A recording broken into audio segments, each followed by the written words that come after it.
가을에 볼 수 있는 풍경은 황금빛으로 물들어 있는 논일 겁니다. 그 논을 보는 농부의 마음은 한숨이 나옵니다. 두 가지예요. 하나는 이게 논밭인지 피밭인지 알 수가 없을 정도로 피가 막 자라나 있는 모습을 보면서 한탄 섞인 한숨, 혹은 너무나도 곡식이 아름답게 잘 익어가지고 감탄이 섞인 한숨. 우리 주님께서 우리를 보실 때는 그러면 과연 어떤 한숨을 쉬실까? 한탄이 섞인 한숨을 쉬실까? 아니면 감탄이 섞인 한숨을 쉬실까? 하나님께서 여러분을 보실 때 감탄 섞인 한숨이 나올 수 있기를 주의 이름으로 축원드립니다. 우리는 예수님의 비유에서 오늘 말씀 가운데 4가지 교훈을 찾아볼 수 있습니다. 첫 번째는 이 곡식이 가라지와 함께 자라난다는 사실이죠.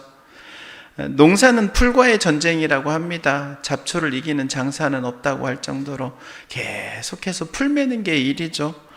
아무리 뽑아도 언제 났는지 모르게 자라나는 게 풀들입니다. 여러분, 그런데 이 농부가 일부러 가라지를 혹은 잡초를 뿌리지는 않죠. 그럼에도 불구하고 계속해서 끝없이 자라납니다. 사실 누가 곡식이고 누가 가라지인지 처음부터 이미 결정된 운명이라고도 말할 수 있습니다. 콩은 콩이고 팥은 팥인 것처럼 곡식은 곡식이고 가라지는 가라지인 거예요. 가라지가 곡식이 될 수 없습니다. 유전공학이 아무리 발전한다 해도 될 수 없는 건 될 수 없는 거예요. 그래서 태생이 중요한 겁니다. 태생.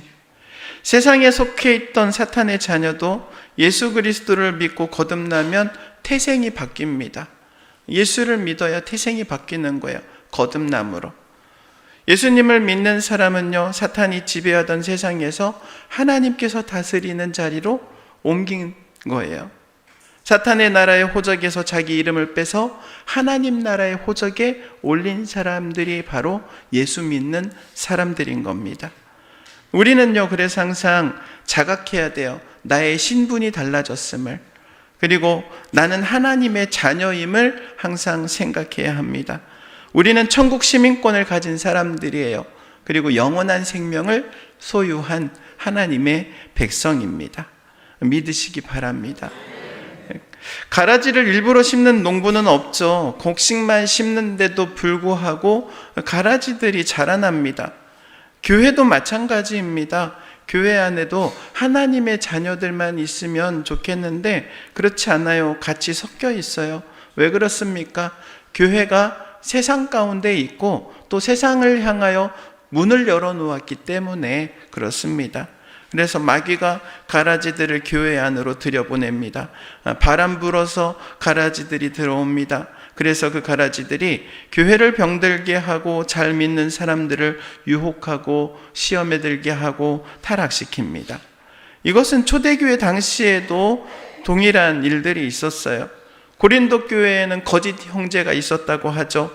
갈라디아 교회는 거짓 복음이 들어왔다고 합니다. 데살로니가 교회는 거짓 그리스도가 들어왔습니다. 여러분, 과거에서부터 초대교회에서부터 있었던 일인 거예요.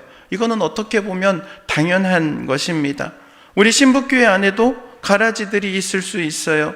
이단들이 몰래 들어와서 사람들을 미혹할 수도 있어요.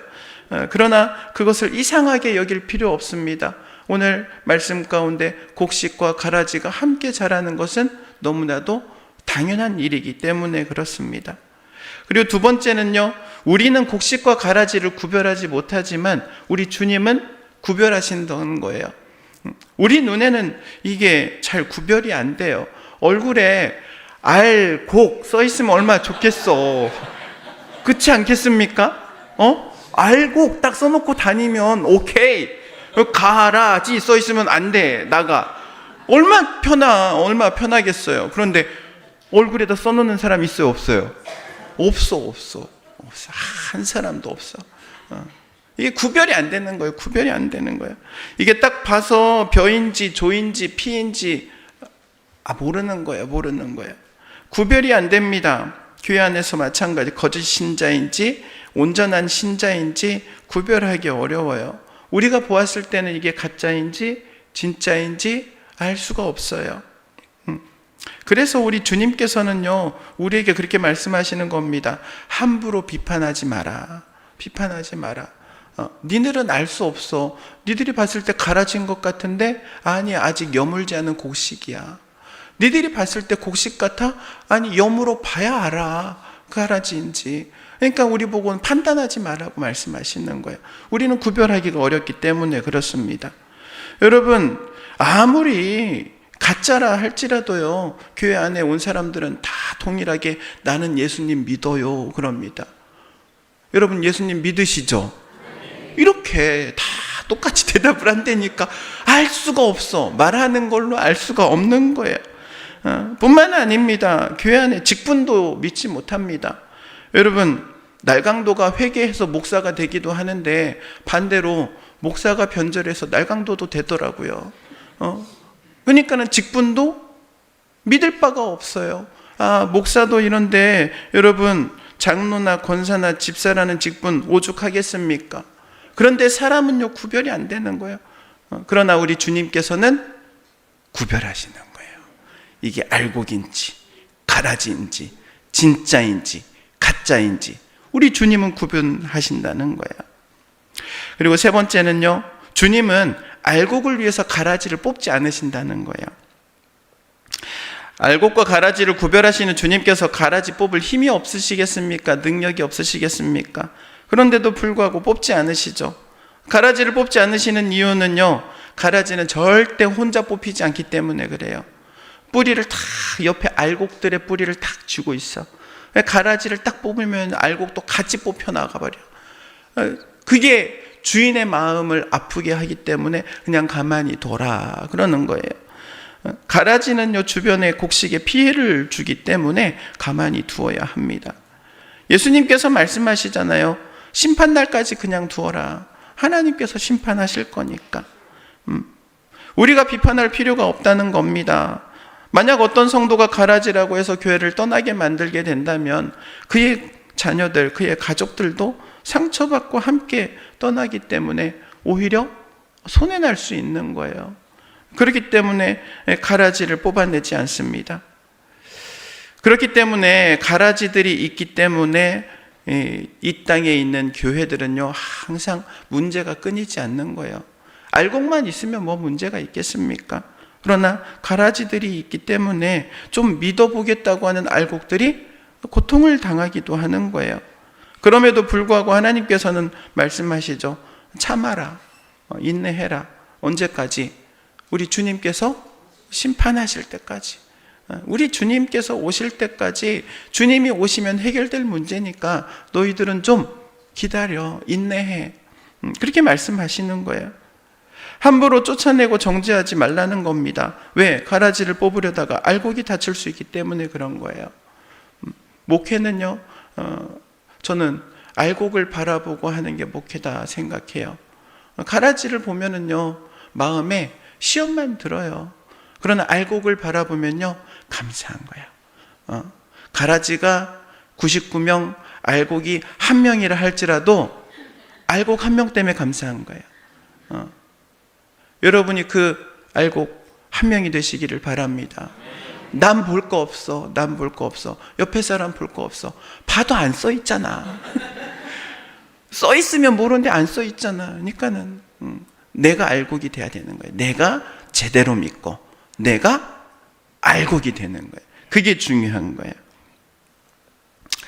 그리고 네 번째는요, 주님은 오래 참으시지 영원히 참으시지는 않으신다는 거예요. 결국에는 심판날이 오게 되어 있습니다. 알곡과 가라지의 마지막 운명, 예수님 재림하시는 그때에 결정됩니다. 예수님이 재림하시면 놀라운 일이 일어납니다.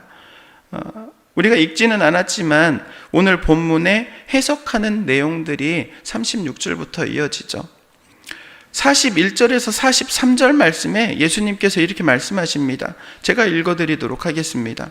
인자가 천사들을 보낼 터인데 그들은 죄짓게 하는 모든 일들과 불법을 행하는 모든 사람들을 자기 나라에서 모조리 끌어다가 불아궁이에 쳐넣을 것이다. 그러면 그들은 거기서 울며 이를 갈 것이다. 그때의 의인들은 그들의 아버지의 나라에서 해와 같이 빛날 것이다. 귀 있는 사람은 들어라. 가라지 때문에 힘들다고 불평하지도 마시고 근심하지도 마십시오. 결국에 공의로운 하나님께서 가라지는 불아궁이에 알곡은 곳간에 모을 것이기 때문에 그렇습니다. 그렇다면 우리는요, 이제 알곡신앙에 대해서 좀 알아야 돼요. 그러면은 알곡신앙은 어떤 신앙인가? 첫 번째, 알곡신앙은요, 교회의 품을 절대로 떠나지 않는 것입니다. 요즘 가나안 성도들이 늘어나고 있다고 하잖아요. 가나안 성도. 가나안 성도가 어떤 성도인지 아십니까? 가나안을 거꾸로 딱 보면은 뭐라고 돼? 안 나가. 교회 안 나간대. 여러분, 세상에서도 가라지가 온통 있잖아요. 교회 안에도 가라지들이 있는데 교회 바깥 세상은 오죽하겠습니까? 그런데 안 나와. 교회를 안 나와. 가라지들에게 섞여 있으면은요, 오히려 더 큰 유혹, 더 큰 시험이 드는 거예요. 교회를 떠나면 안 되는 겁니다. 여러분, 교회는요, 어머니와 같은 존재입니다. 어린아이는 어머니 품에서 자라나야 하는 것처럼 예수를 믿고 또한 하나님의 자녀가 된 성도는 어머니의 품과 같은 교회의 품에서 훈련해야 되는 거예요. 배워야 되는 거예요. 자라나야 되는 거예요. 하나님의 나라를 위해서 계속해서 전진하는 삶을 살아가는 것이 바로 이 알곡으로서의 삶입니다. 예수님을 믿겠다고 합니다. 그리고 교회에 나오기로 마음에 결심은 했습니다. 그런데 여러 가지 상황들 때문에 내가 살아야 하는 세상에서 아직 빼지 못한 발 때문에 주일날 나올 하루 빼먹고 이틀 빼먹고 하루씩 빼먹다 보면은 어느 순간 교회에서 떠나가 버리는 상황도 있는 거예요. 여러분, 꼭 기억하시기 바랍니다. 알곡으로 살아남기 위해서는요, 교회로 나와야 한다는 사실, 그리고 교회에 딱 붙어야 있어야 한다는 사실. 접착제를 갖다가 이렇게 붙여놔야 되겠어. 엉덩이에다 이렇게 주일날 아침에 좀 안내위원들 일찍 와가지고 이렇게 본드로 이렇게 좀 다 붙여놔. 교회에 딱 붙어 있어야 되는 거예요. 교회 품을 떠나면 안 되는 겁니다. 두 번째로, 그리고 성도는요, 알곡이라는 증표를 항상 스스로 확인해야 돼요. 알곡이라는 증표를 찾아야 합니다. 입으로 주님 주님 하는 것 가지고는 믿지 못합니다. 그렇잖아요. 예수님 믿으십니까? 그럼 다 믿는다고 하잖아요. 그런데 입의 고백만으로는 믿을 수가 없어요. 삶의 증표가 있어야 되는 거예요. 이 알곡은 몇 가지 증표가 있습니다. 첫 번째는요, 알곡은 자기 안에 예수님으로 인해 일어나는 변화가 있어요. 변화. 예수를 믿고 마음의 죄와 어둠이 사라지고 평안이 찾아오잖아요. 하늘의 평안이 찾아오잖아요. 세상 근심을 멀리하고, 내가 근심을 안 하려고 하는 게 아니라 하나님 주시는 평안이 들어오니까 자연스럽게 근심하지 않게 되는 거예요. 세상 근심이 사라지고 하늘의 평안과 기쁨이 찾아옵니다. 예수님이 내 안에 들어와 계심으로 인해서 변화가 일어나기 시작하는 거예요. 내 생각이 변하잖아요. 생각이 변하니까 가치관이 변하는 거예요. 가치관이 변하니까는 태도가 바뀌어요. 그 태도가 그의 자세를 바꾸고 그의 삶을 변화시키는 거예요. 조금씩 바꿔가게 만드는 겁니다. 지금까지는 내가 원하는 대로 살았다면 이제는 우리 주님께서 다스리시는 방법대로 살아가려고 몸부림치는 거예요. 주님의 뜻이 보이니까 주님의 뜻을 따라가려고 하는 거예요. 그러니까는 자연스럽게 삶의 변화가 일어납니다. 그리고 그 변화는요, 끊임없이 일어나게 되는 거예요. 여러분의 삶의 변화가 있기를 주의 이름으로 축원드립니다. 그리고 알곡은요, 순종합니다. 농부가 모를 심을 때 딱 보니까는 다 줄 맞춰 심더라고. 줄 맞춰. 그래서 그 모들은요, 다 줄 맞춰서 자라나, 줄 맞춰서. 근데 줄 맞추지 않고 자라나는 애들이 있더라고. 가라지들. 줄이랑 상관없이 막 자라나는 거예요. 알곡들은요, 기준이 있어. 하나님의 말씀이라는 정확한 기준이 있어서 그 기준선에 맞춰서 자라나는 거예요. 딱 줄 맞춰가지고 예배 드릴 때도 앞으로 맨 앞줄 맞춰서 앉아. 줄 맞춰서. 이런 얘기하면은 교회가 군대입니까? 그러는데, 네, 이렇게 딱 줄 맞춰서 앉으면 얼마나 보기 좋겠어요. 그렇지 않습니까? 딱 줄을 맞추는 거예요. 그런데 그 줄이 눈에 보이는 형식적인 줄을 말하는 게 아니라 하나님의 말씀이라는 기준에 맞추는 거예요. 기준에 맞추려고 하면 어떻게 해야 됩니까? 오직 하나예요. 순종밖에 없는 거예요. 하나님의 말씀 앞에 순종하는 거예요. 하나님의 말씀 앞에 순종하니까는 하나님의 말씀이 그를 움직입니다. 그를 인도해 가요. 하나님께서 인도하시는 곳이 어디겠어요? 하나님의 약속이 이루어지는 젖과 꿀이 흐르는 가나안 땅이잖아요. 하나님의 인도하심에 따라서 그 삶이 복된 삶이 되는 겁니다. 알곡은요, 하나님의 인도하심을 받아 순종하며 나아가는 거예요. 그리고 알곡은요, 세 번째로 기쁨을 줍니다. 기쁨. 알곡 자체 그 존재만으로도 기쁨이잖아요. 여러분, 가라지는요, 그 존재 자체로 농부의 근심이 됩니다. 가라지는요, 일꾼에게는 귀찮은 존재예요. 가라지는 주인에게 불필요한 존재. 그러나 알곡은 그 존재 자체로 기쁨이 되는 겁니다. 추수하는 일꾼에게는 일하는 보람을 안겨주는 거예요. 주인에게는 곡간을 가득 채워서 감사를 안겨줍니다. 알곡은요, 온 가족을 배부르게 하고 온 가족을 행복하게 만드는 거예요.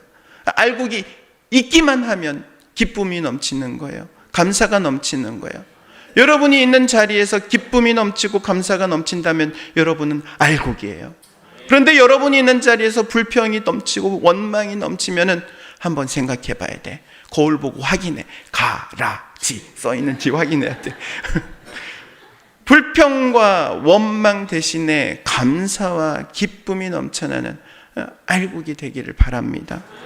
그리고 알곡은요, 겸손하죠. 우리말 속담에도 벼는 익을수록 고개를 숙이는 법이에요. 고개를 숙이는 법이에요. 벼와 벼 사이에 숨어있던 이 피, 봄과 여름철에는 잘 드러나지 않잖아요. 그런데 언제 드러나요? 추수 때 다 익어가지고 모든 벼들이 다 고개를 숙이는데 피는 고개를 막 들고 있어. 고개를 막 들고 있어. 잘났다고 들고 있는 거야. 잘났다고. 알곡은요, 튼실하면 튼실할수록 고개를 숙이는 법이에요. 알곡은요, 신앙은요, 성장하면 성장할수록, 성숙하면 성숙할수록 겸손해지는 거예요. 낮아지는 거예요. 낮은 자리에 섬기는 거예요. 그런데요, 가라지들은요, 내 자리 내놔, 내 자리 내놔 그러는 거예요.